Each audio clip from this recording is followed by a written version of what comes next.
mi tocayo, porque también tengo otro compañero que se llama igual que yo. Ya, Pero bueno, primero buenas tardes, Doc. buenas tardes. Preguntó sobre el octavo ciclo. Hoy justamente lo iniciamos, ya esta es la tercera clase. Primero fue de cirugía, justo acabamos de salir uno de tórax, y bueno, ahora sobre patología de ictericia y tracto gastrointestinal, ¿no?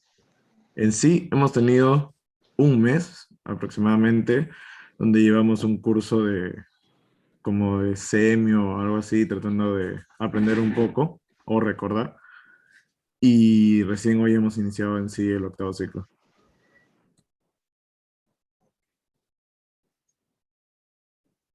Bien, ¿cómo es ese curso de semiología? A ver, explícame un poquito más también sobre eso. Ah, ya, ok. Nosotros ya el año pasado ya habíamos llevado en sí el curso de semiología, donde aprendíamos primero la historia clínica y ya luego examen físico. Pero supuestamente como no llevamos las prácticas, nos perdimos por el COVID y todo, este año las volvimos a ver, y reforzamos ahora lo que era la novedad, era realizar videos, nosotros con algún paciente o algún familiar, ajá, prácticas virtuales. Supuestamente los vamos a llevar algún día, Dios quiera, pero por ahora virtual, ¿no? Y la novedad, como le mencionaba, era realizar videos sobre el examen físico. Eran 5 rotaciones, si no me equivoco: respiratorio, osteomuscular, cardio, abdomen y neuro. Esas fueron las 5 rotaciones. Y eso fue una rotación cada semana, y ya, ese fue el curso.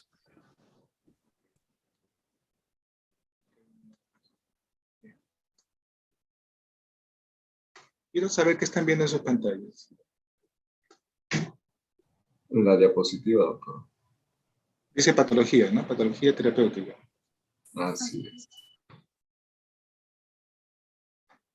Mm, Para mí también es novedad muchas de estas cosas, como se darán cuenta. Cambió a Universidad Privada, perdón, Universidad Peruana Unión, ¿no es cierto? Ahora Sí, estamos viendo el sílabus, doctor. Ya. El sílabo que les han dado es, me parece que del año pasado, por eso es que hay algunas fechas que están alteradas. ¿Cuántos participantes vamos ahora? 60 veo acá. Sí. Me han encomendado que tengo que llevar la lista de pacientes, la costumbre, la lista de alumnos. Y cosa que nunca he hecho, porque siempre he confiado en ustedes, ¿no?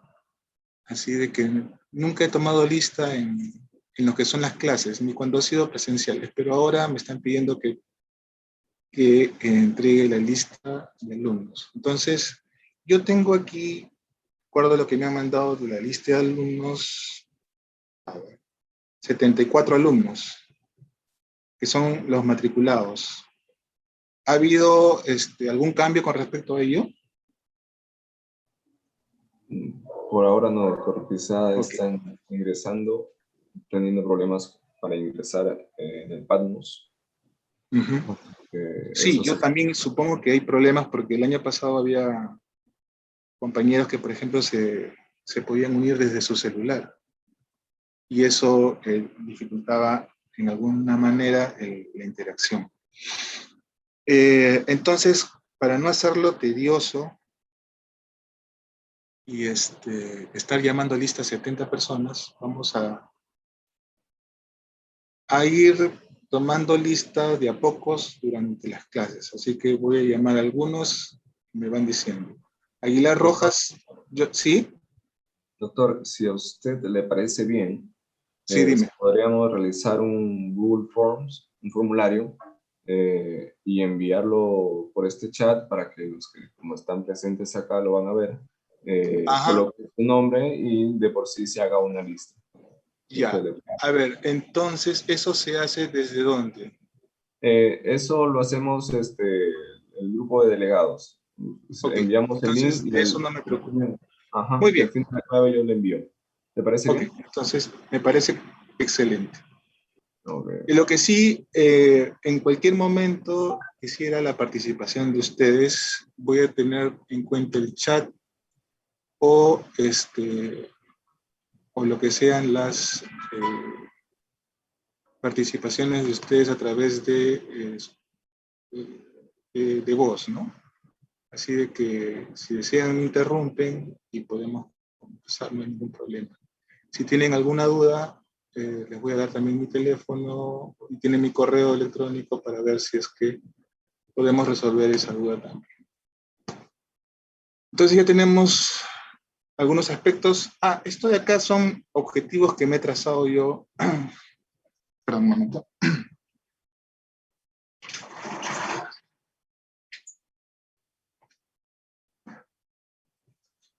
Personalmente con respecto a las clases de este año, ¿no?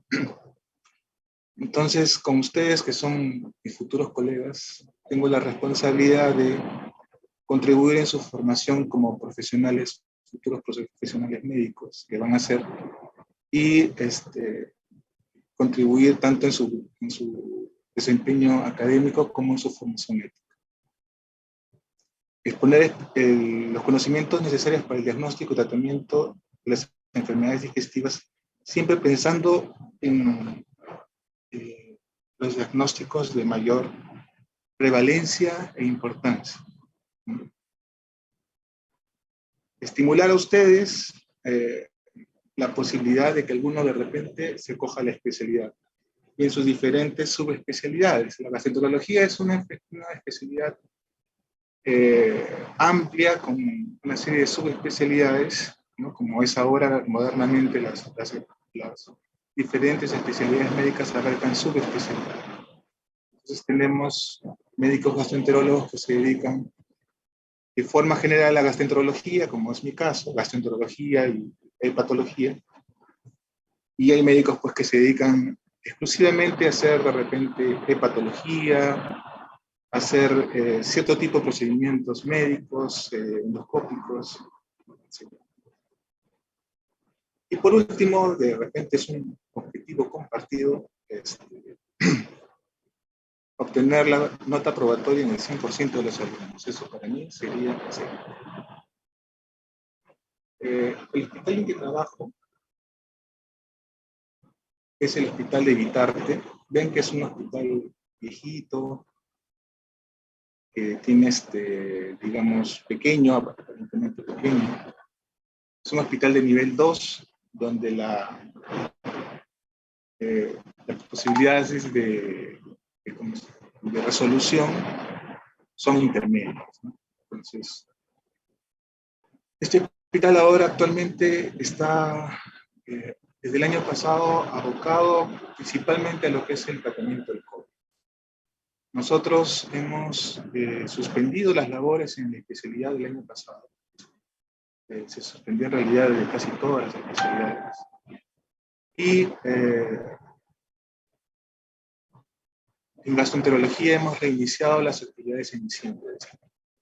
Pues actualmente estamos trabajando parcialmente en lo que es la labor presencial y la labor de teleconsultas, que es algo que se ha abierto con la pandemia. Entonces, a muchos pacientes se les llama, se les pregunta sobre sus síntomas o sobre los medicamentos que habitualmente reciben, y se les da su tratamiento a través del sistema. Ellos lo recogen directamente o a través de un familiar en el hospital. Esta es una foto antigua del servicio, no tengo una nueva porque no, las circunstancias no están, no por cuestiones que no sean retraídas. Todos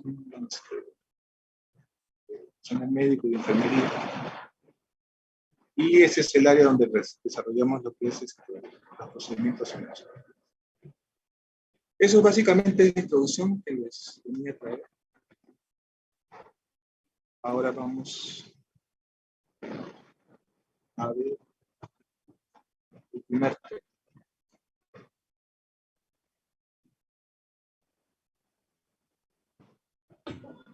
Doctor, ya tenemos el link.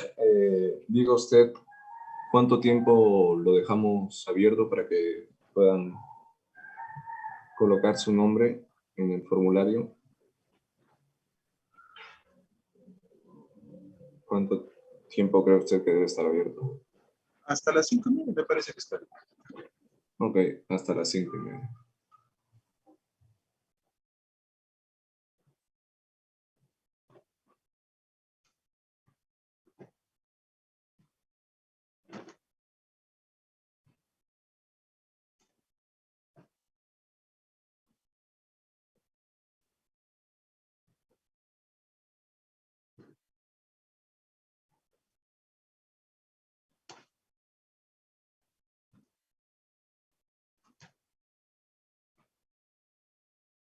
Bien, entonces, el primer tema corresponde a lo que es el estudio de la ictericia, y sobre esto quiero tener algunas diligencias. Como ustedes bien saben, la ictericia es un signo que el paciente puede manifestar que lo haya notado o que se lo hayan notado las personas que están cerca de él. Por lo tanto, a veces es algo que es evidente y es algo que no lo es tanto así. Lo que quiero llamar la atención en ustedes es el hecho de que no siempre el paciente con enfermedades hepáticas llega a la ictericia. Entonces, este signo es un factor que vaya a permitir el 100% del diagnóstico de las enfermedades hepáticas. De hecho, hay pacientes, les vuelvo a mencionar, que tienen, por ejemplo, una hepatitis viral y, y no tienen síntomas, existen hepatitis anictéricas.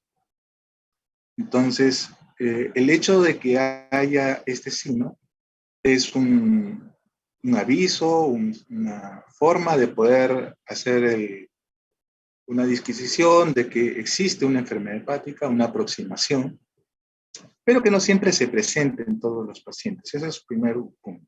Segundo punto, que ustedes saben que no todas las ictericias son de origen hepático, ¿no? Existen causas principalmente por hemólisis.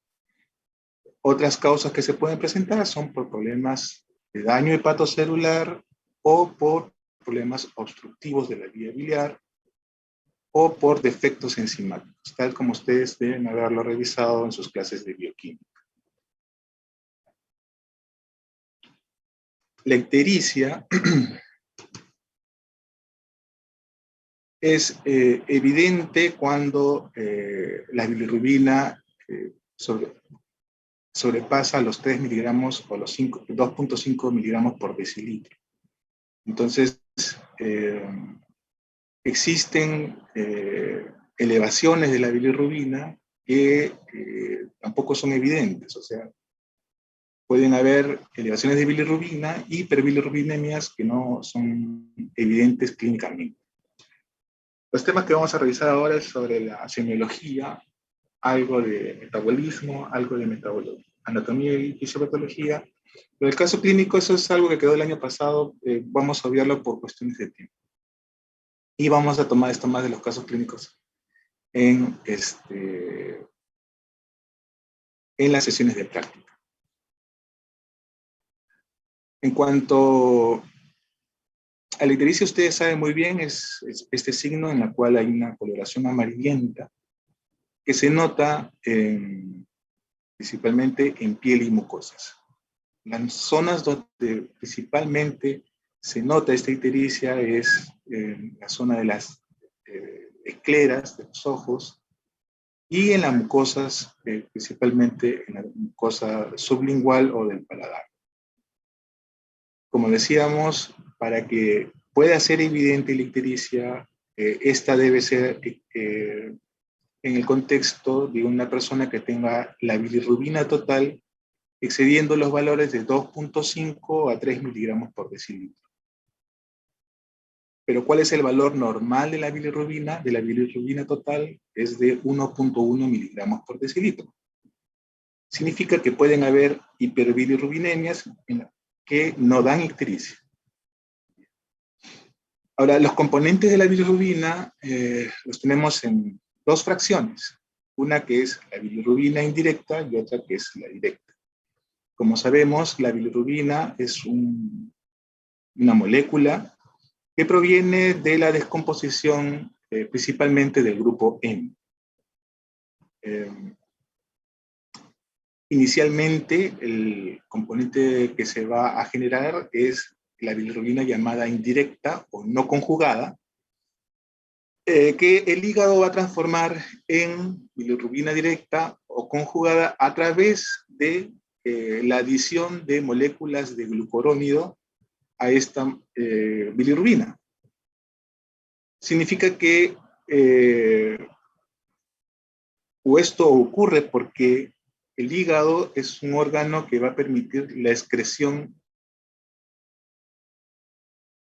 de sustancias endógenas y exógenas que van a ser expulsadas del cuerpo tanto por la vía urinaria, renal, como por la vía biliar.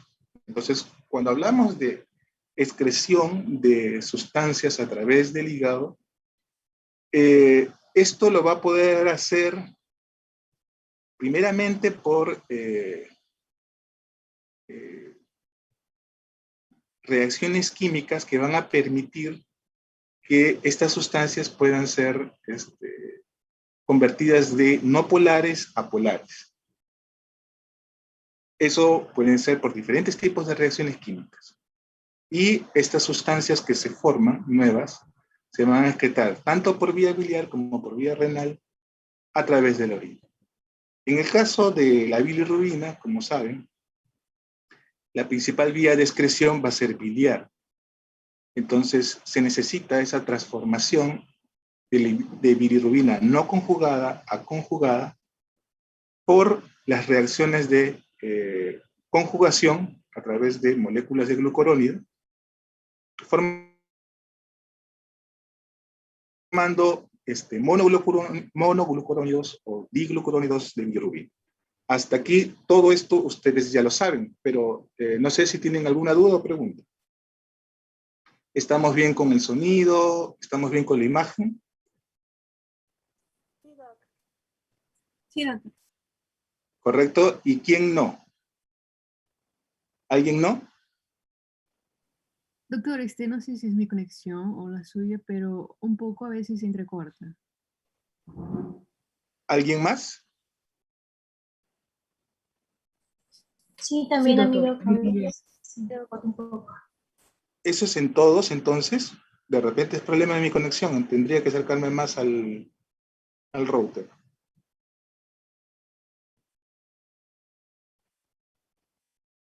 En el mío se escucha bien. Creo que la conexión de los otros compañeros. Ya, voy a tratar de ir despacio. Y con respecto a lo que hemos hablado de la parte teórica, ¿alguna duda? Que es algo muy pequeñito y que todos conocen. Parece que no. Entonces sigamos. Les decía que no todas las enfermedades del hígado se manifiestan con ictericia. El curso se llama ictericia y hemos mantenido ese nombre. Bueno, porque es un signo que es llamativo, pero quiero que tengan presente esto. Muchas enfermedades hepáticas ocurren sin que el paciente tenga ictericia. Y entonces va a depender de nuestra habilidad como médicos poder detectar esas enfermedades. Muchas veces se detectan estas enfermedades hepáticas por pruebas de laboratorio que se realizan en personas asintomáticas, que se realizan pruebas por algún motivo, por ejemplo, pruebas laborales, ¿no? Cuando uno trabaja, le hacen un set de pruebas anualmente para ver su estado de salud. Entonces, en algunos lugares piden pruebas hepáticas para poder, dentro del conjunto de pruebas de chequeo, por decirlo así. Entonces, en una persona aparentemente normal pueden aparecer estas alteraciones. También puede ocurrir que se encuentren en una persona aparentemente normal, asintomática, que se encuentren estas pruebas alteradas, por ejemplo, en los donadores de sangre. Entonces se enfermó mi tío, voy a donar sangre, y me hacen una serie de pruebas. Dentro de ellas me piden transaminasas, me piden un antígeno australiano, marcadores para la hepatitis C, y de repente por ahí aparece una prueba positiva. Entonces, la persona que está encargada de esto me va a pedir que haga una consulta adicional para poder determinar con mayor precisión de qué enfermedad se trata. Entonces, por ejemplo, y lo otro finalmente son los factores de riesgo.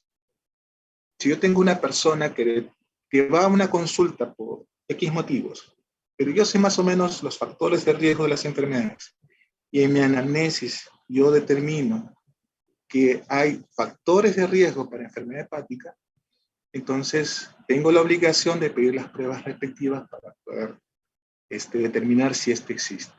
Por ejemplo, de un tiempo acá queda evidente que las enfermedades metabólicas, diabetes, hipertrigliceridemia, obesidad, son factores de riesgo para esteatosis, esteatohepatitis y cirrosis. Entonces, esto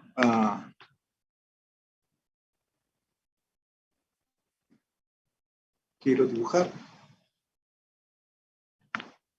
si es posible.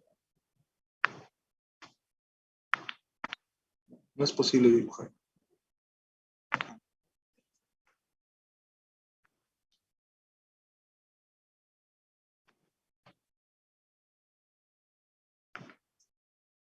Creo que ya se me agarraron el lápiz. Bueno, no importa, voy a buscarlo después.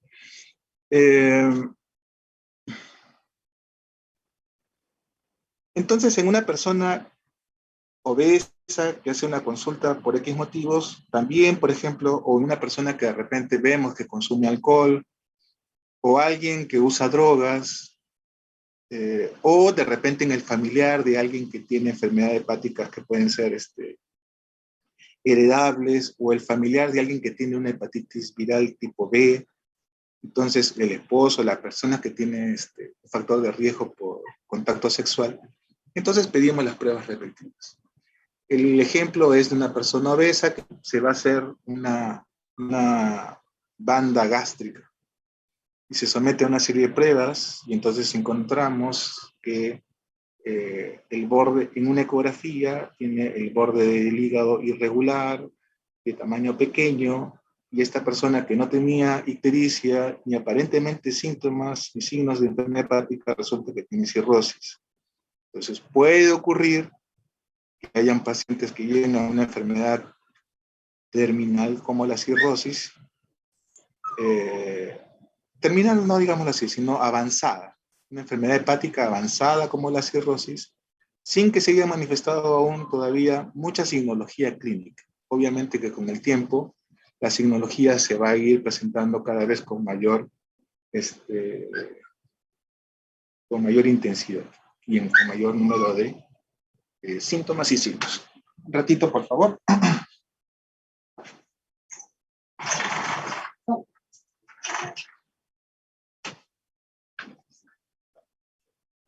Les cuento que tengo una mascota. La mascota es de mi hija. Es un perrito. Y ahorita estaba desesperado porque acaba de llegar su mamá. Por eso le he tenido que dar el pase para que salga. Bueno, sigamos avanzando.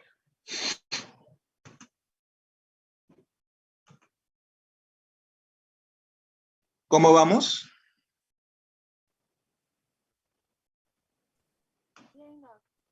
Bien. Ok, muy bien. Parecía que estaba apagado.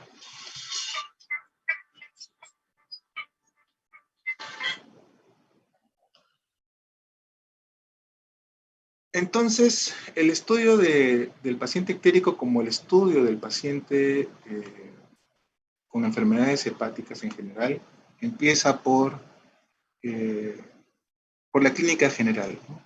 Por la anamnesis, por el examen físico, etc. Entonces vamos a tomar unas pinceladas con respecto a eso. Si tenemos un paciente con sospecha de enfermedad hepática o con ictericia, con dolor abdominal, puede que tenga un dolor propio del hígado. Y acá, entre comillas, hígado, porque ustedes saben que el hígado no duele, ¿no? No tiene terminaciones nerviosas. Pero el crecimiento del hígado puede provocar que se provoque dolor a través de la cápsula de Gleason. Entonces, en una hepatopatía aguda, en un crecimiento masivo del hígado por una infiltración neoplásica, puede ocurrir este dolor hepático, que es un dolor ubicado en el lado derecho, que puede ser de intensidad de leve a moderada y severa, y que al momento de hacer el examen físico podemos encontrar de repente una hepatomegalia. Al hacer la percusión de la zona del hígado puede ser doloroso. Entonces, podemos ir identificando cuál es la causa del dolor y cuál es la causa del problema hepático en sí. Por el contrario, el dolor cólico biliar está relacionado más con la obstrucción de las vías biliares y dolor de la vesícula. Y eso ocurre generalmente por un proceso obstructivo.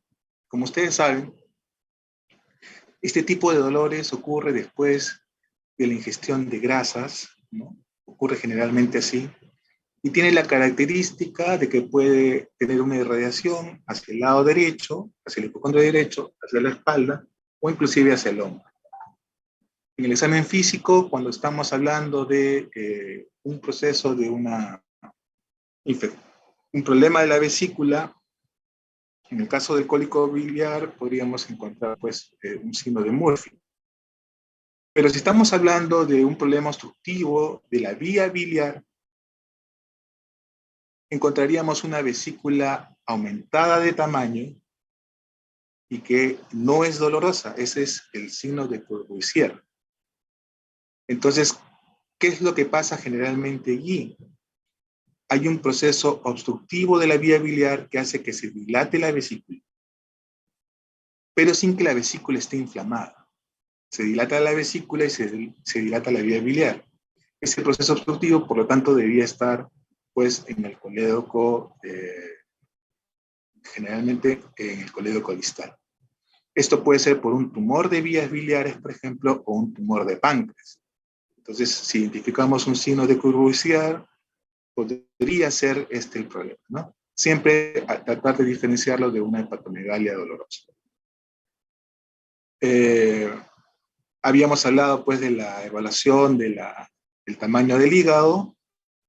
Se realiza a nivel de la línea medio clavicular, por percusión, y esta hepatomegalia corresponde cuando encontramos un hígado en esta línea de más de 12 centímetros.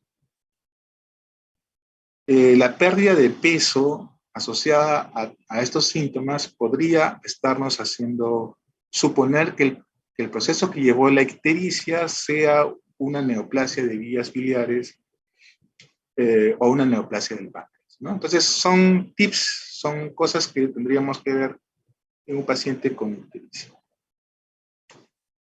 Otros síntomas que también son interesantes de evaluar: la coluria. Recuerden que la bilirrubina, cuando es indirecta, no se puede excretar por la vía renal. En general no se puede excretar. Entonces, tampoco por vía biliar. Por lo tanto, para poder ser expulsada del cuerpo, esta bilirrubina indirecta debe convertirse a bilirrubina directa o bilirrubina conjugada. Entonces, cuando hay un incremento de la bilirrubina directa, esta sí puede salir por el riñón. Y entonces, en una hepatitis, por ejemplo, antes de que se produzca la ictericia, puede comenzar a aparecer, se puede comenzar a excretar bilirrubina a través del riñón. Estamos hablando de bilirrubina conjugada. Y entonces da lo que llamamos coluria. El color de la orina, para que ustedes puedan entenderlo con el paciente, es un color como de té cargado o como de Coca-Cola.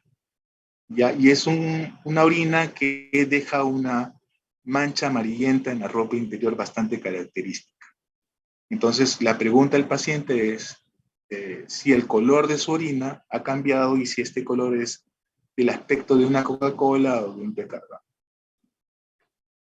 Por otro lado, el otro síntoma que es bastante interesante es lo de la colia. Como vamos a ver, la bilirrubina se excreta principalmente por la vía biliar y una vez que llega al intestino va a generar un pigmento que le va a dar color a las heces. Entonces, cuando hay una obstrucción de la vía biliar, ese pigmento no se forma y las heces van a quedar de un color blanco o un color de yeso. Entonces, también en algunas hepatitis o en algunas enfermedades obstructivas de la vía biliar vamos a encontrar ese signo o síntoma que es el de la acolia. ¿Ustedes lo han visto alguna vez o han escuchado? Digan sí, digan no. Sí, sí lo hemos escuchado. Ok. Sí. Ok.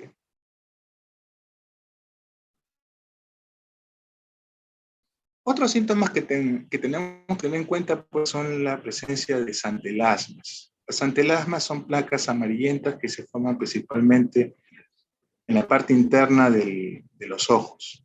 Y esto ocurre por el depósito de colesterol. Como ustedes sabrán, el colesterol en la vía de eliminación es a través de su metabolismo hacia sales biliares y hacia el intestino. Entonces, las obstrucciones de vías biliares y las enfermedades obstructivas de las vías biliares van a generar un aumento de las concentraciones de colesterol. Y el hallar colesterol alto o la presencia de estas placas amarillentas en una persona que tiene sospecha o ya tiene el diagnóstico de una enfermedad hepática, nos debe hacer sospechar que el problema es obstructivo de la vía biliar y no hepatocelular. Entonces, es una ayuda para hacer el diagnóstico, ¿no? También está el síntoma de prurito.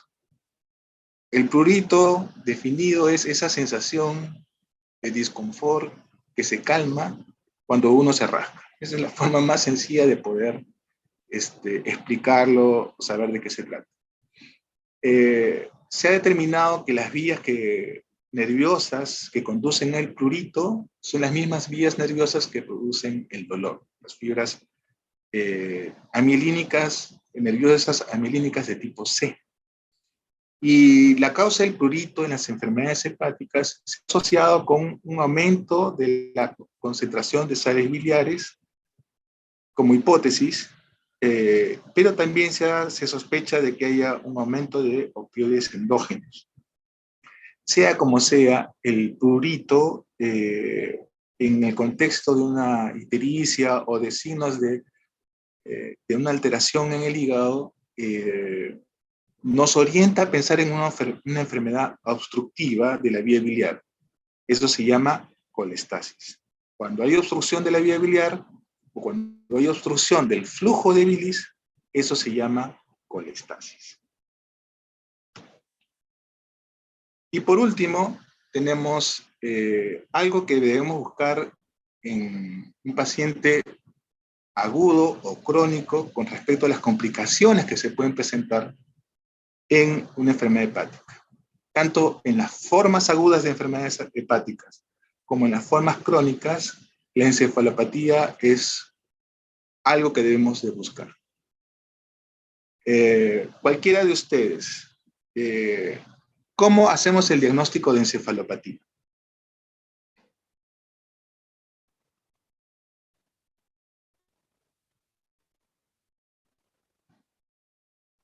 Rápido, rápido, para ir ganando tiempo. Ahí voy a abrir el chat. Bien.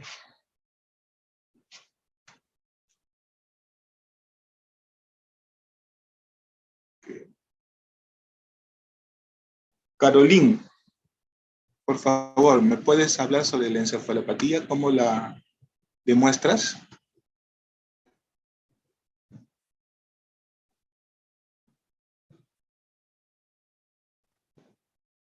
¿Están allí?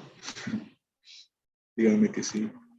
Hola, doctor. No sé cuál Carolina estás hablando, pero Hay dos. Ya. voy a intentar hablar algo, ¿no? Dime, claro. Podría pensar en alguna alteración, ¿no?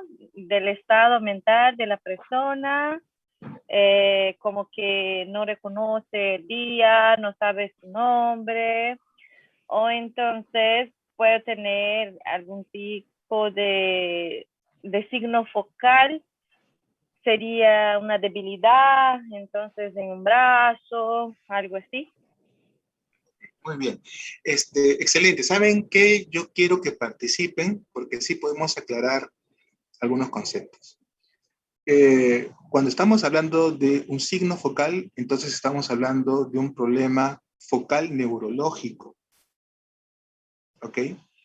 Si no hay signos focales, entonces estamos pensando en un problema metabólico del cerebro, de una encefalopatía metabólica.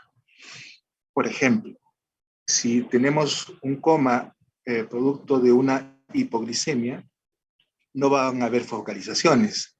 A esa persona que tiene hipoglicemia le damos dextrosa y va a recuperar su estado mental. Entonces, esa encefalopatía metabólica va a desaparecer. Algo parecido ocurre con las encefalopatías hepáticas. Son encefalopatías primordialmente metabólicas. ¿Por qué digo primordialmente? Porque con el tiempo pueden haber alteraciones anatómicas que generan algunos cambios morfológicos del cerebro. Pero bueno, en el contexto de una enfermedad hepática no vamos a encontrar signos de focalización. Que eso más va a ocurrir pues con una lesión de repente medular, una lesión cerebral, ahí sí encontramos signos de focalización. Por otro lado, lo que decía Caroline era correcto, de que de estos trastornos de la personalidad o del estado mental. En una persona que tenemos diagnosticado o visto una alteración hepática y encontramos, por ejemplo, que tiene una hepatitis y encontramos que tiene cambios en su personalidad, que se ha vuelto muy agresiva o que tiene trastornos del sueño, que tiene mucho sueño, más de lo normal, y hacemos las pruebas necesarias, dentro de ellas buscar el signo de flapping o de asterixis, o de repente hacer pruebas de encefalopatía, pruebas específicas para encefalopatías, y encontramos que hay alteraciones específicas de encefalopatía. En un contexto agudo, tengan cuidado, porque eso es signo de lo que es una insuficiencia hepática aguda. Y eso significa un mal pronóstico para el paciente. En el caso de un paciente crónico, es decir, un paciente con una enfermedad larga del hígado, la encefalopatía también es una complicación que no va a ser tan severa como en los cuadros agudos, pero que debe de tratarse igualmente y debe de detectarse. Entonces, buscar signos de encefalopatía en los pacientes que tienen enfermedades hepáticas. Doctor, disculpe, ¿puede repetir qué signos son? Lo que decía su compañera, buscar trastornos de la personalidad, trastornos del sueño, ¿no? Un aumento del sueño, trastornos del comportamiento, ¿no? Y la presencia del signo de flapping en el examen físico. Okay. En una clase más adelante vamos a profundizar un poco más sobre encefalopatía hepática. ¿Ok? Muy bien. Como estábamos hablando de ictericia, que es la clase inicial, vamos a ampliarlo un poco a hiperbilirrubinemias. Entonces, pueden haber hiperbilirrubinemias con ictericia y hiperbilirrubinemia sin ictericia. Todo va a depender de qué tan alto está el nivel de la bilirrubina. Como hemos visto, más de 2.5 o de 3 se va a hacer evidente el examen clínico. Y en general estas alteraciones pueden ser debidas a un incremento aislado de la bilirrubina, en este caso de la bilirrubina indirecta o no conjugada, o puede ser por un aumento de las bilirrubinas en general, principalmente conjugadas. ¿Ya? Tenemos esas dos posibilidades. ¿A qué me refiero con un incremento aislado de la bilirrubina indirecta? Tenemos un paciente que solo la bilirrubina indirecta está aumentada, pero no tiene signos de enfermedad hepática, no tiene incremento en la bioquímica de las transaminasas ni de la fosfatasa alcalina, y no hay alteración que haga sospechar de enfermedad del hígado, entonces existen dos posibilidades: o es hemólisis o son defectos de la conjugación de la bilirrubina, lo que más, cuya enfermedad más conocida es el síndrome de Gilbert. La otra probabilidad es que no sean las bilirrubinas indirectas las que están aumentadas, sino principalmente las bilirrubinas directas o bilirrubinas conjugadas. Y aquí existen dos posibilidades. O son enfermedades de lo que se llama enfermedades hepatocelulares o enfermedades de tipo colestásicas. Este es el primer caso de enfermedades hepatocelulares. Estas principalmente van a ser enfermedades inflamatorias del hígado, en las cuales hay un incremento de la TGO y de la TGP. Y en el segundo caso, cuando hay enfermedades colestásicas, lo que va a haber es un incremento tanto de la fosfatasa alcalina como de la gamma-glutamil transpeptidasa. El cuadro típico de enfermedades hepatocelulares son las hepatitis, y el cuadro típico de las enfermedades colestásicas obstructivas son las coledocolitiasis.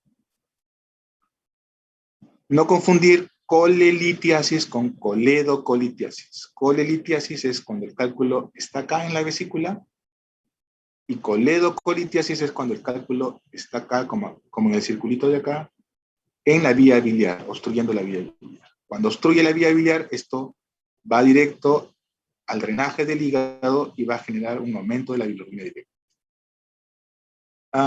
Quiero que me expliquen, volviendo acá antes de seguir avanzando.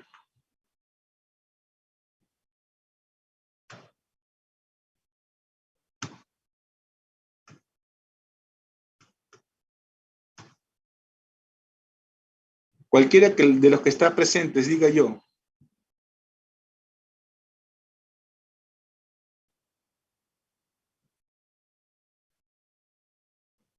Vamos, necesito su participación por momentos nada más, no es permanente. Y no se les va a... No es digamos, para poner nota ni para hacer escarnio de nadie. Por favor, necesito su participación. ¿Quién dice yo? Vamos, vamos, chicos. Uno. ¿Con quién estamos? Buenas tardes, soy Joshua. Joshua. Joshua, mira, sabemos que la bilirrubina viene del grupo M,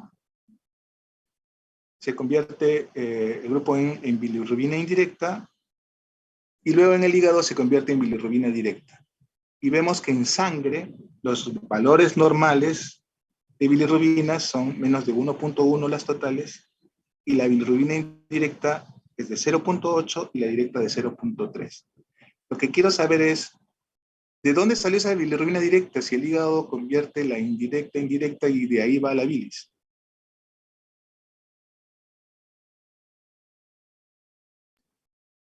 ¿De dónde sale la bilirrubina directa que uno mide en la sangre, no? Así es. Porque si la bilirrubina pasa de indirecta a directa en el hígado y de ahí del hígado pasa a la bilis, ¿de dónde salió esa bilirrubina directa en la sangre?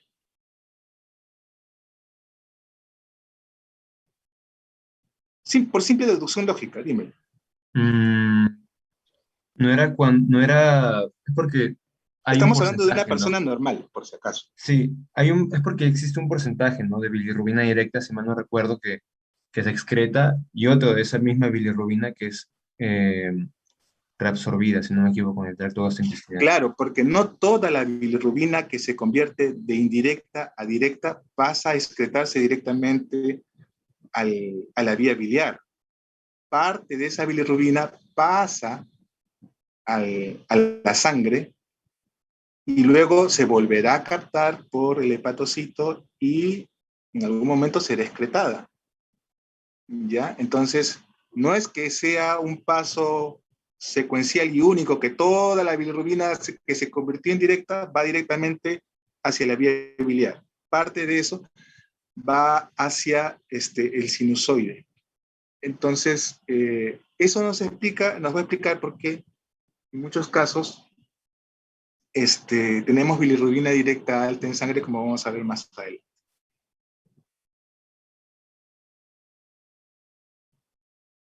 Bueno, ustedes saben esto ya de sus clases de bioquímica. El grupo, la bilirrubina va a venir del metabolismo, principalmente del metabolismo del grupo M, de la hemoglobina, pero también de las citocromoxidasas, de las catalasas y de las mioglobinas. La hemoxigenasa convierte esta molécula en biliverdina y la biliverdina reductasa convierte esta biliverdina en bilirrubina indirecta, que es una molécula lipofílica. Una vez producida esta molécula, es transportada por la albúmina hacia el hígado, hacia el hepatocito. El sitio donde se realiza estas reacciones es principalmente en el vaso, ¿no? Pero en general también puede ser en la médula ósea o también en el mismo hígado, pero principalmente en el vaso.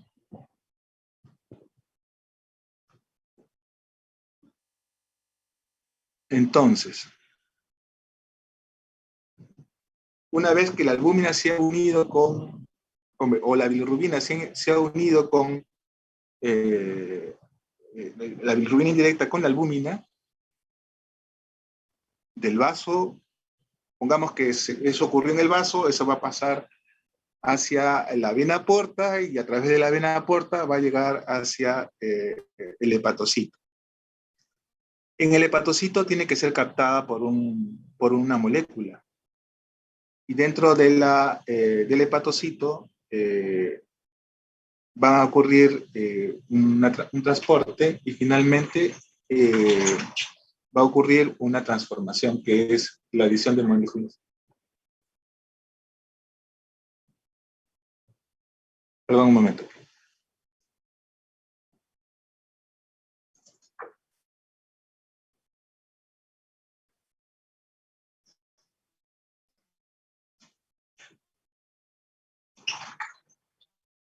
Aló, disculpen la interrupción. Entonces, esta es la bilirrubina indirecta, entonces se convierte en directa a través de la conjugación con moléculas de glucurónido a través de la enzima, que es la uridin glucuronil transferasa. Primero van a ser monoglucurónidos y después van a ser diglucurónidos de bilirrubina. Y como ustedes ven acá, va a pasar a lo que se llama el canalículo biliar, que es la forma inicial como se forma la vía biliar. En el mismo hepatocito es el punto inicial de la vía biliar. Y para poder hacer este transporte desde el hepatocito hacia la vía biliar, es decir, hacia el canalículo, tiene que haber un transportador. En este caso, el transportador se llama MRPD2, que es la proteína vinculada a la resistencia de múltiples fármacos tipo 2. Entonces, este y otras, porque no es exclusivo de esta molécula, este y otras transportadores van a sacar la molécula de bilirrubina ya conjugada hacia el canalículo.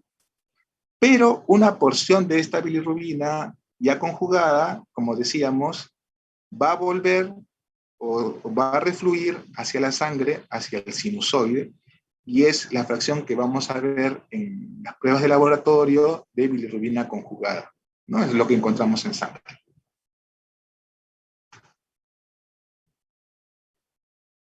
Excretada la vía biliar, excretada la bilirrubina hacia la vía biliar, va a pasar por todo el sistema de conductos de la vía biliar, desde los canalículos, los conductos de Hering, los conductillos biliares, los conductos hepáticos, el sistema de lo que es los conductos del colédoco hacia el intestino. Y aquí en el intestino, las bacterias intestinales van a convertir la bilirrubina directa en urobilinógeno, porque lo que sale es bilirrubina directa, como sabemos. Van a convertir en urobilinógeno. ¿Qué pasa a la circulación? Puede pasar a la circulación enterohepática. Parte de esa bilirrubina se convierte en lo que habíamos conversado, en estercobilina, y es lo que da la pigmentación a las heces. Entonces, una porción del urobilinógeno va a ser excretado en la orina como urobilina.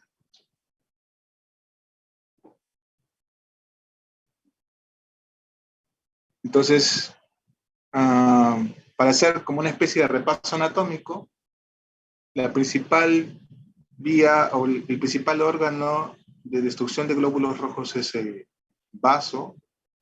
La principal fuente de bilirrubina es la hemoglobina, la hemoglobina de los glóbulos rojos.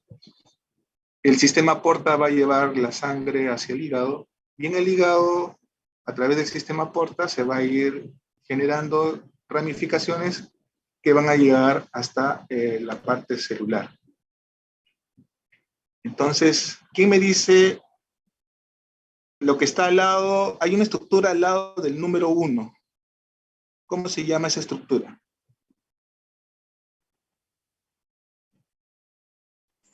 ¿Hepatocito? ¿Perdón? Hepatocito. Ya, hay hepatocitos que vemos ahí que están distribuidos en columnas, ¿no? Ven una serie sí, columnas de hepatocitos de una sola célula. Pero yo les decía, esta estructura. Doctor, ¿sería la vena central? Ya. Esta estructura que está al lado del número 1, que se ve pues una vena, pero al costado se ve también unas arterias, unas estructuras de unos conductos. Eso es el tracto porta, o el espacio porta. Entonces, se supone que estas ramificaciones de las venas hepáticas llegan al nivel microscópico junto con las ramificaciones de las arterias hepáticas. Y entonces van a llegar por esa estructura que es el espacio porta, que está al lado del número 1. Lo que pasa es que ahorita no tengo cómo marcar porque mi lapicero no funciona. Pero creo que me están entendiendo, ¿no? Al lado del número 1 hay una estructura que es el espacio porta. Después, si seguimos, lo que va a pasar es de que la arteria y la vena van a drenar la sangre hacia estos espacios en blanco que están al lado de los hepatocitos. Estos espacios en blanco, ¿cómo se llaman? Cualquiera. Hepáticos. Sinusoides, correcto. Los sinusoides no son más que capilares. Capilares modificados.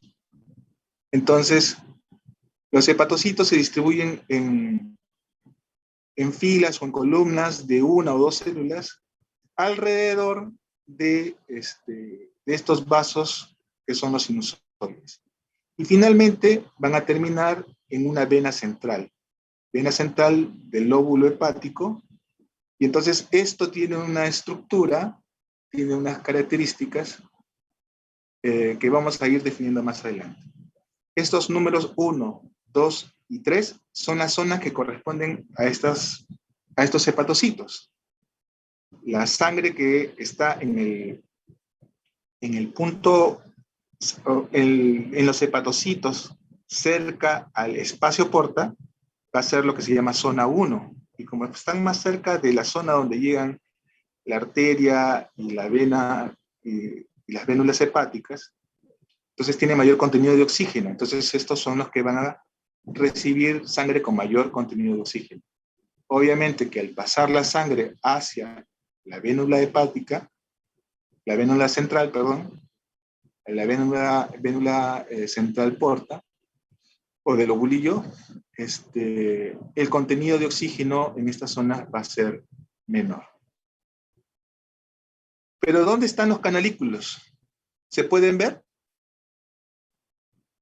¿Alguien que me diga? Porque acá habíamos visto un canalículo. Se supone que estamos viendo en el lado izquierdo del dibujo del hepatocito las células del endotelio, o sea, las células del sinusoide. Pero al otro lado, por donde va a salir la bilirrubina, es el canalículo. En la figura, ¿dónde está el canalículo? Si los sinusoides son estos espacios blancos que están entre las columnas de hepatocitos, los canalículos no se ven. ¿Por qué? Porque son estructuras que están a escala de microscopía electrónica. Lo que estamos viendo acá es microscopía óptica. A esta escala de microscopía óptica podemos ver los sinusoides, pero no los canalículos. Entonces, los hepatocitos tienen una parte de su membrana va a estar en relación con el sinusoide hepático, y una parte que es la unión con otro hepatocito es la que va a formar el canalículo biliar, que es el punto o los conductos, ¿no? Forman una especie de conductos ultramicroscópicos que son los que van a drenar la bilis. Entonces, si la sangre va desde el espacio porta hacia la vénula central, la bilis va en sentido contrario, va a ir desde las células que están alrededor de la vénula central hacia el espacio porta, en sentido inverso, o sea, desde el espacio 3 hacia el 1, a través de los canalículos biliares, que son estructuras ultramicroscópicas. Si lo vemos con una composición ya artística de una microscopía electrónica, más o menos lo vamos a ver así. Pero en una microscopía normal no lo vamos a ver. Esos conductos se van a ir uniendo y van a ir formando conductos cada vez más grandes que van a formar los conductos o vías biliares, tanto del lado izquierdo como del lado derecho, con un conducto hepático común, que como ustedes saben, al unirse con el cístico van a formar lo que es el colédoco, que va finalmente a drenar toda la bilis hacia el intestino a través de un orificio en la ampolla de Vater. Orificio hacia el cual también drena el conducto de Wilson. Lo que ven al lado derecho es una imagen de resonancia magnética de la vía biliar. Entonces estamos viendo este delgadito que está a la derecha, es el conducto de Wilson del páncreas, que vemos que drena muy cerca de lo que es de este conducto más gordito, que es el colédoco.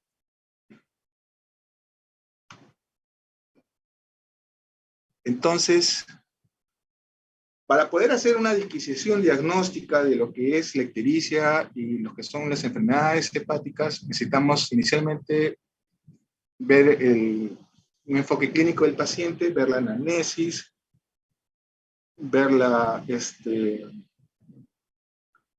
los exámenes, de acuerdo a eso, orientarnos para ver los exámenes de laboratorio y los exámenes de repente de imágenes que nos vayan a ayudar y finalmente podemos obtener un diagnóstico.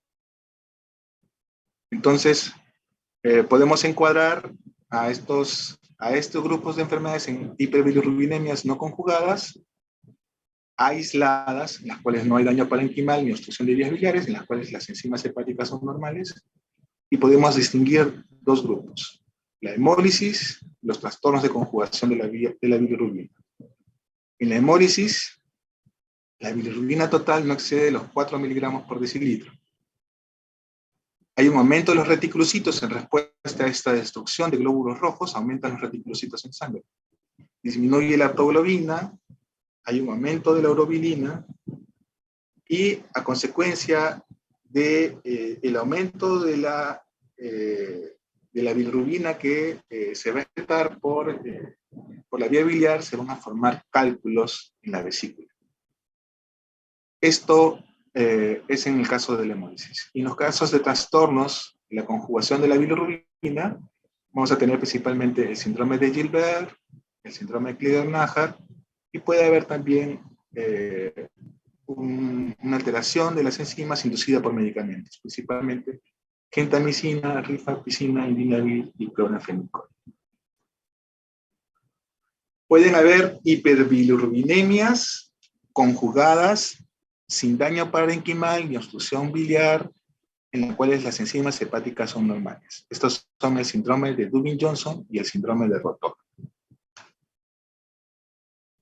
Pueden haber hiperbilirrubinemias conjugadas con alteración de las enzimas hepáticas, y en estas tenemos principalmente por daño hepatocelular o por colestasis.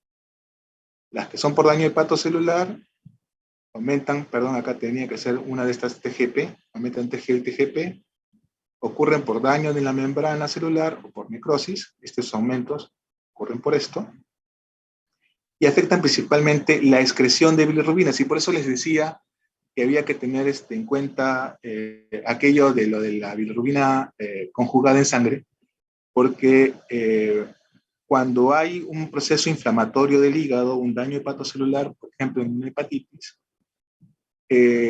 la bilirrubina probablemente en muchos casos se va a seguir conjugando, el hígado va a preservar esa capacidad de conjugar bilirrubina.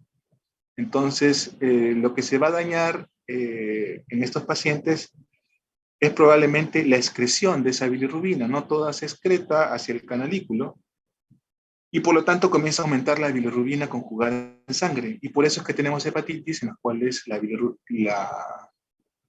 la fracción de bilirrubina que está elevada es la bilirrubina conjugada. Y el otro tipo de hiperbilirrubinemias en este capítulo son las colestasis, ¿no? En las cuales se obstruye el flujo de bilis, que como hemos visto, el flujo de bilis empieza en estos canalículos, avanza por los espacios porta con los conductos biliares, hasta terminar en el conducto colédoco y en la papila de la ampolla de Vater. Entonces, todos estos problemas de colestasis van a ser definidos por una obstrucción del flujo de bilis, se caracterizan por un aumento de la fosfatasa alcalina y la gamma-glutamil transpeptidasa. Como consecuencia de ello, se va a generar una retención en sangre y aumento del colesterol y de sales biliares. Ya sabemos que eso nos puede dar signos como los antelasmas o síntomas como prurito. Y tenemos que distinguir si esta obstrucción de vías biliares es intrahepática o es extrahepática. De ahí nos ayudan los estudios de imágenes, como por ejemplo las ecografías o las resonancias magnéticas o tomografías. Para dar algunos ejemplos de cada uno de estos síndromes, ¿no?, por decirlo así, problemas de daño hepatocelular, tenemos hepatitis infecciosas por los virus, tanto hepatotropos como los que ustedes conocen, A, B, C, D, hasta la E. Pero también pueden haber otros virus que no son hepatotropos, que son virus que tienen una afectación sistémica y que pueden afectar también el hígado, pero como un órgano secundario de afección. Y en estos casos pueden ser virus herpes, el mismo virus de VIH, citomegalovirus y un largo etcétera. Pueden haber hepatitis por consumo de alcohol, pueden haber trastornos inmunológicos que lleven a la inflamación del hígado. Pueden haber inflamaciones por lesiones tóxico-medicamentosas, llamadas DILIs por sus siglas en inglés. Como ejemplo, tenemos una falla hepática aguda por intentos de suicidio con paracetamol, que eso vamos a verlo. Y puede haber la cirrosis hepática, también como daño hepatocelular. Ahora, hay formas de cirrosis hepática que se comportan más como un problema colestásico que como un problema hepatocelular, o de una forma mixta, pero eso vamos a verlo más adelante. Las formas de colestasis, habíamos dicho que pueden ser intrahepáticas o extrahepáticas. Las extrahepáticas indican que hay una obstrucción de la vía biliar, y esto puede ser por cálculos, que son las coledocolitiasis, parasitosis, tumores, atresias de las vías biliares, o lesiones iatrogénicas en una cirugía. Un caso típico de obstrucción de la vía biliar es la de un cálculo. Un cálculo que está obstruyendo la vía biliar y genera una dilatación de esta, dolor abdominal e ictericia. Y pueden haber colestasis intrahepática, una obstrucción de vía biliar, una obstrucción del flujo de bilis que no dilata las vías biliares y que el problema está a nivel principalmente de la anatomía microscópica del hígado. Y esas pueden ser, por ejemplo, las colangitis biliares primarias, las colangitis esclerosantes, ciertas colestasis por medicamentos y, por ejemplo, también las colestasis inducidas por el embarazo. Un ejemplo de colestasis intrahepática tenemos en la cirrosis biliar primaria. Si tenemos un paciente con signos de colestasis, aumento del colesterol, aumento de las fosfatas alcalinas, de la gamma-glutamil, aumento parcial de las transaminasas, con los marcadores de cirrosis biliar primaria, podríamos hacer un estudio de la vía biliar y la encontraríamos normal. Un colédoco que, como estamos viendo, es del tamaño normal, eso ya vamos a ver cuál es el tamaño normal del colédoco. El conducto de Wilson está normal, pero cuando se hace la biopsia se encuentran los signos característicos de inflamación dentro del espacio porta, con las, digamos, connotaciones de lo que es una cirrosis biliar primaria o colangitis biliar primaria, como se llama actualmente. Bien, esto fue el primer tema. Quiero que me digan qué podríamos de repente conversar más, qué dudas tienen, si es que las hay.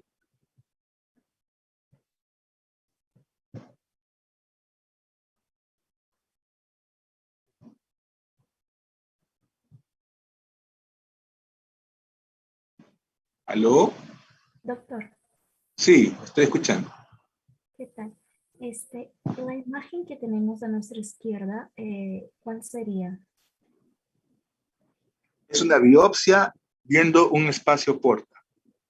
Ah, es una biopsia, se sacó un pedacito y pues así se ve la biopsia. Ajá. A ver, veamos acá. Les decía que los espacios porta es esta estructura que está al lado del número 1. ¿Ya? Y cuando ocurre colangitis biliar primaria, estas zonas este espacio porta aparecen células inflamatorias. Hay algunas características más, como aumento de los conductillos biliares, y lo que va a ocasionar principalmente es la imposibilidad de que el drenaje de bilis a través de este sistema. La sangre sí llega, pero lo que no está ocurriendo es el drenaje de bilis. Y eso lleva a que aumente estos componentes de la bilis que pasan hacia la sangre. Lo característico es que aumente la bilirrubina, aumente el colesterol y aumenten las sales biliares. Eso va a ocasionar daño en el hígado, que finalmente va a terminar en cirrosis. y también va a determinar, como les decía, ¿no? Que aparezcan estos antelasmas, que aparezca el prurito y todo eso. Entonces, la vía biliar externa, macroscópica, el colédoco, se va a ver normal. Entonces, el problema está dentro del parénquima hepática, entonces es una colestasis intrahepática. Y la diferenciamos de las extrahepáticas, en las cuales sí hay dilatación de vías biliares, como por ejemplo las que encontrábamos en una ecografía o en una resonancia, en las cuales vemos la vía biliar dilatada ocupada por algo que lo obstruye. Entonces tenemos dos formas de obstrucción del flujo de bilis, por lesiones intrahepáticas y por lesiones extrahepáticas. Las extrahepáticas obviamente van a ser visibles por los estudios de imágenes, ¿no? Se dilata la vía biliar, de repente se puede encontrar un tumor. Esas son las extrahepáticas. Pero cuando la vía biliar extrahepática está normal, tenemos probablemente que hacer un estudio más profundo y probablemente hasta una biopsia para poder determinar cuál es el causante de esa obstrucción intrahepática. Me interesa que pregunten porque así vamos aclarando conceptos. Gracias, doctor. De hecho, lo aclaraste. Buenas noches, doctor. Tengo una pregunta, ¿me escucha? Sí, claro. Bueno, no me quedó muy claro cómo diferenciar un patrón colestásico de uno hepático, ¿no? Ok, muy bien. Gracias por preguntar.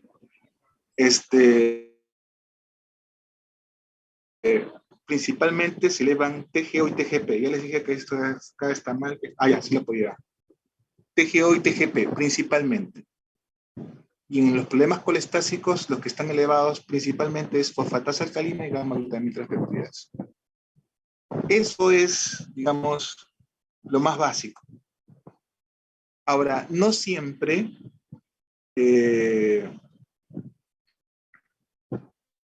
esto es tan claro. Y entonces, digo principalmente porque en las enfermedades hepatocelulares pueden elevarse la fosfatasa alcalina y la gamma-glutamil en una cantidad mínima. Y al revés, en los problemas colestásicos se elevan principalmente fosfatasa alcalina y gamma-glutamil y mínimamente se van a elevar TGO y TGP. Pero para complicar más las cosas, puede ocurrir que una persona tenga dos tipos de alteraciones, tanto hepatocelulares como colestásicas. Y entonces van a tener bien elevados tanto las transaminasas, significativamente elevados, pongámosle así. De manera significativa están elevadas las TGO y la TGP y la fosfatasa alcalina y la gamma-glutamil transferosidasa. Entonces, para hacer las cosas sencillas, digamos que el daño hepatocelular se caracteriza porque principalmente están elevadas TGO y TGP. Y en los problemas colestásicos principalmente están elevadas fosfatasa alcalina y gamma-glutamil transferosidasa. Para saber cuál es principalmente, tenemos que ver el valor máximo normal de cada una de estas enzimas. Y entonces, vemos cuántas veces del máximo normal se elevó esta enzima. Por ejemplo, si tenemos una TGP en 500 y el valor normal es 40, entonces se ha elevado aproximadamente 12 veces su valor máximo normal. 12 por 40 serían 480 y tenemos en 500 la TGP. Entonces, probablemente, más que probablemente, eso nos está indicando claramente que el daño es hepatocelular. Si tenemos que una fosfatasa alcalina, su valor máximo normal, es 300 y la encontramos en 900, entonces diríamos que es un problema colestásico, porque si de 300 a 900 se elevó 3 veces su valor máximo normal, entonces es claro que el problema es colestásico.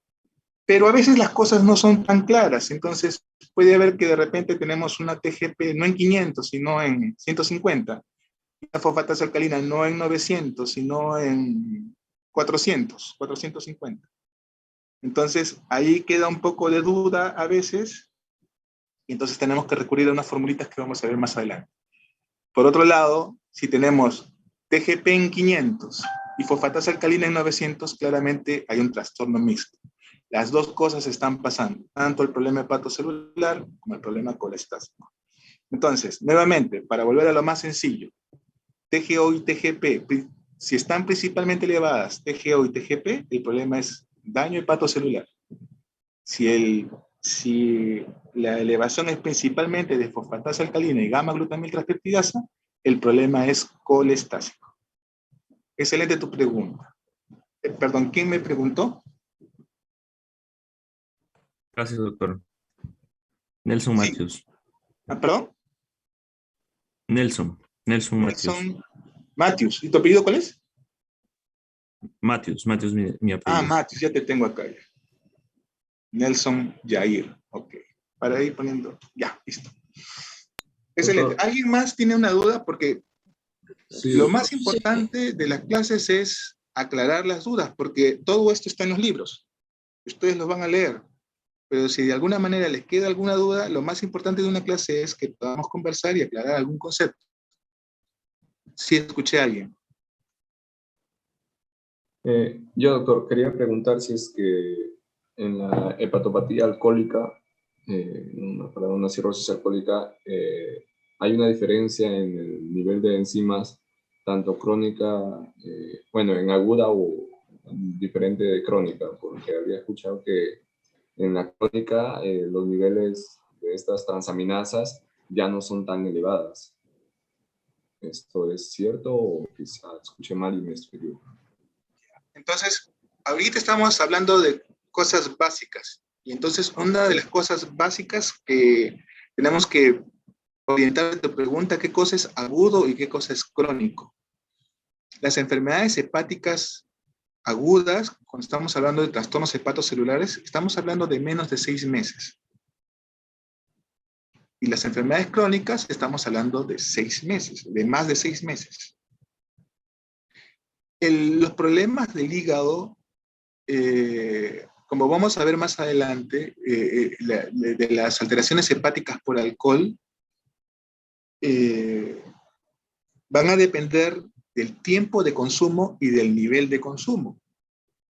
Entonces, no va a ser lo mismo una persona que bebe 3 botellas de vino por día que una que bebe un vaso de vino por día.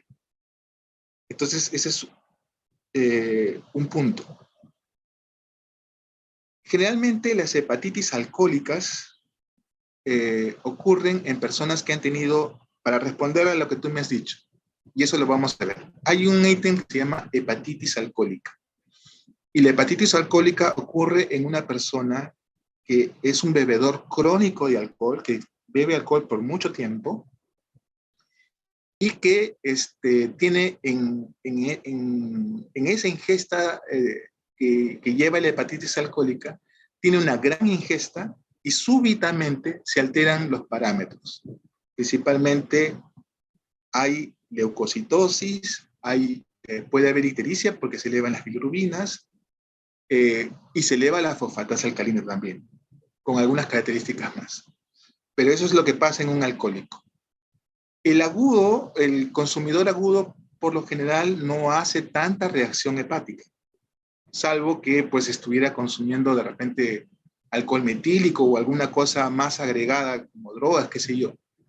El que hace la hepatitis alcohólica como tal, no es el que bebe por primera vez, es una persona que es un bebedor crónico de alcohol que en una ingesta severa hace un daño súbito del hígado, pero sobre un hígado que está ya dañado por el consumo crónico de alcohol.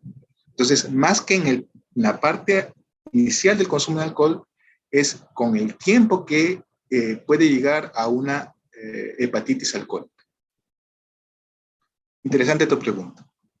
Pregunten todo lo que tengan dudas. Doctor, buenas noches. ¿Qué tal? Dentro del patrón mixto encontraríamos entonces la colangitis, ¿no? Porque en ese caso se encuentran los 4, los niveles de TGO, TGP, fosfatasa alcalina elevados. Se encontraría dentro del patrón mixto. Ya. Los problemas de coledocarditis del colédoco que producen colangitis, son principalmente va a ser un trastorno colestásico principalmente. Como les dije, puede haber elevación de transaminasas en un problema colestásico, pero no es la principal alteración. Tanto en una coledocolitiasis como en una colangitis, lo que se va a elevar principalmente son, por ejemplo, el caso que les ponía. Puede que en una coledocolitiasis o en una colangitis la obstrucción de la vía biliar me lleve a que la fosfatasa llegue a 900. Pero va a haber un aumento también menor de las transaminasas, pero que no va a ser tan alto como el de la fosfatasa. Entonces podemos tener pues una TGP en 80. ¿Está elevada las transaminasas? Sí. ¿Está elevada la fosfatasa alcalina? Sí. Pero lo que se eleva principalmente en una coledocolitiasis es las enzimas colestásicas, que son fosfatasa alcalina y colangitis. Si se elevan más, en el contexto de una coledocolitiasis o una colangitis, si se elevan más las transaminasas, deberíamos pensar de que hay un problema hepático adicional, que puede ser un hígado en el caso de una colangitis, un hígado de sepsis. Ustedes saben que las colangitis llevan a la sepsis y la sepsis puede ocasionar de por sí daño hepático también. Entonces puede ser un hígado de sepsis que me lleve pues que de repente las transaminasas se eleven a 800, 1000. Pero si estamos hablando de una coledocolitiasis pura, lo que va a estar elevado principalmente, acuérdense de esta palabrita, principalmente, fosfatasa alcalina y gamma-glutamilo, o sea, las enzimas colestásicas. ¿Por qué digo principalmente? Porque también se pueden elevar las transaminasas, pero en menor medida. Ok, doctor, muchas gracias. Y una curiosidad. Sí, te escucho. En el caso de las colangitis intrahepáticas del embarazo, ¿esto puede llegar a perder el bebé? Interesante pregunta. La colestasis inducida por el embarazo, por lo general, es una condición benigna que lleva síntomas en el paciente, ¿no? Ictericia, prurito, malestar general. Esto ocurre en el tercer trimestre del embarazo y los daños que se ocasionan son principalmente a la madre. ¿Cuál es el tratamiento? El parto. Entonces, una vez que el bebé ha nacido, todas estas condiciones desaparecen. Por eso que se llama inducida por el embarazo, colestasis inducida por el embarazo. ¿Por qué ocurre esto? No está muy claro. Pero el problema va a ser, pues, cuando el bebé no está a término, y entonces hay tratamientos que se pueden dar para controlar los síntomas en la paciente. Pero por lo general es una condición benigna. Entonces habría un parto prematuro en todo caso.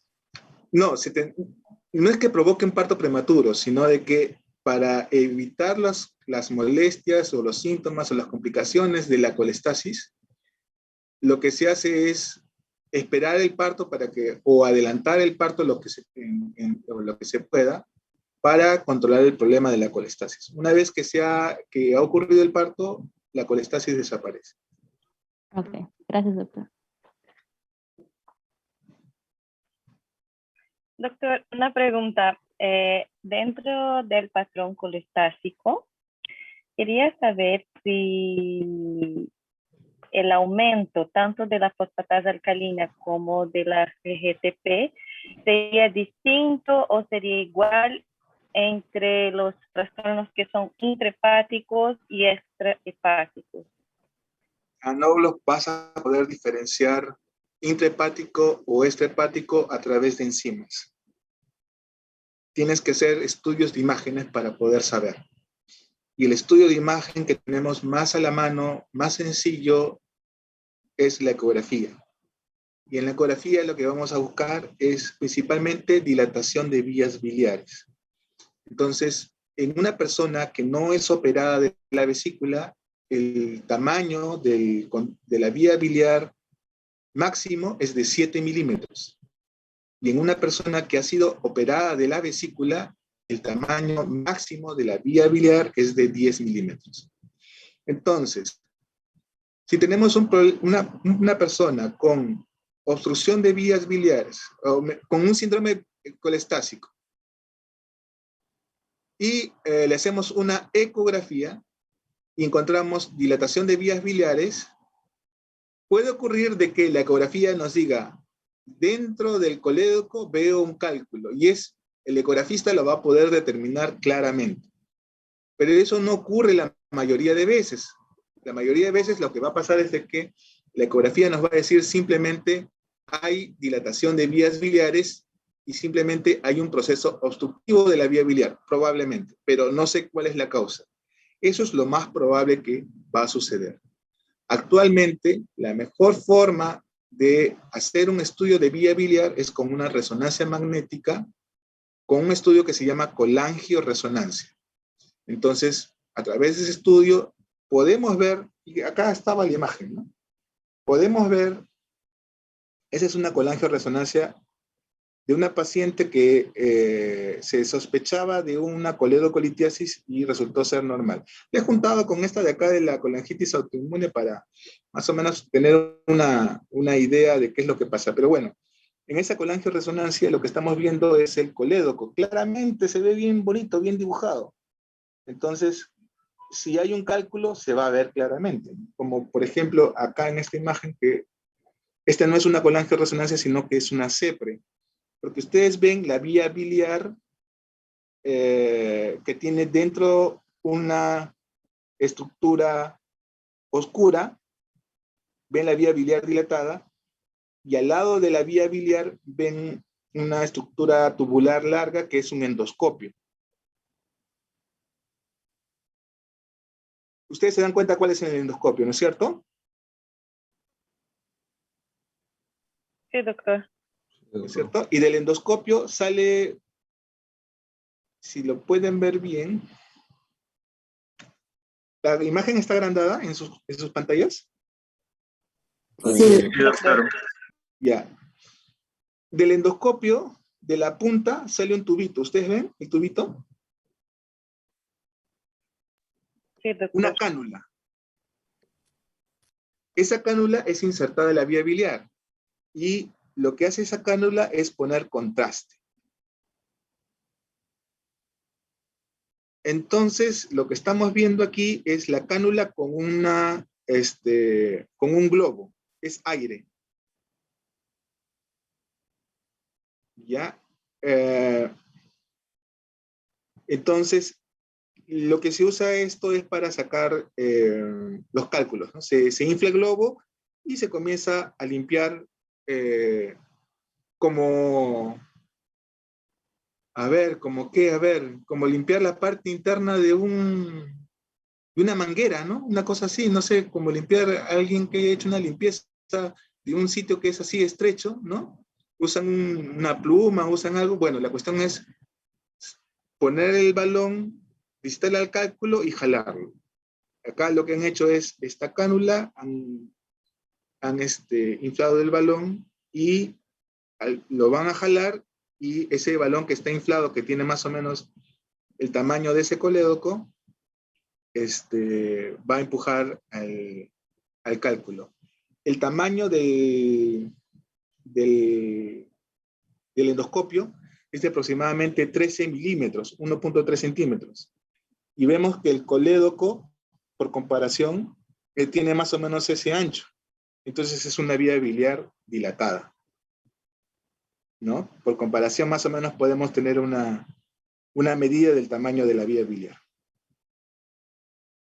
Entonces, en respuesta a la pregunta, ¿se puede diferenciar el nivel de colestasis a través de enzimas hepáticas? No se puede. Tienes que usar imágenes. Gracias, doctor. Okay. ¿Algo más? Doctor, buenas noches. Una pregunta. Sí. Bueno, la bilirrubina indirecta, si esta se eleva, ¿también elevaría la directa? ¿O no? Se eleva, pero en menor proporción. O sea, ¿qué es lo que pasa? Va a depender de cuánto se eleve la bilirrubina y si es que no hay un problema obstructivo. Si el sistema, si hay una oferta mayor de bilirrubina indirecta al hepatocito, sea porque hay mayor destrucción de glóbulos rojos, o sea, a ver, claro, tendría que tratarse de una hemólisis, ¿ya?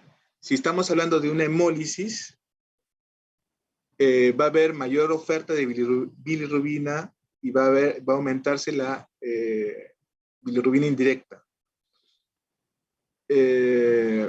Una vez llegado al hígado, esa bilirrubina indirecta va a pasar por su transformación a conjugada y se va a excretar. Pero esa oferta va a depender de cuánto el hígado pueda captar esa bilirrubina indirecta y va a comenzar a aumentar en sangre. Entonces se va a elevar principalmente la bilirrubina indirecta y la bilirrubina directa va a ser normal porque la conjugación es normal y la excreción es normal. Si se elevara en un problema de hemólisis la bilirrubina directa o conjugada, es probable que también haya algún otro problema en el hígado en cuanto a la excreción biliar. Esa es una probabilidad. Si tuviéramos las dos cosas, bilirrubina indirecta y directa, afectadas, puede ser que además de la hemólisis hay un problema en la excreción de bilis a través del sistema biliar. Eso es lo que podría estar pasando.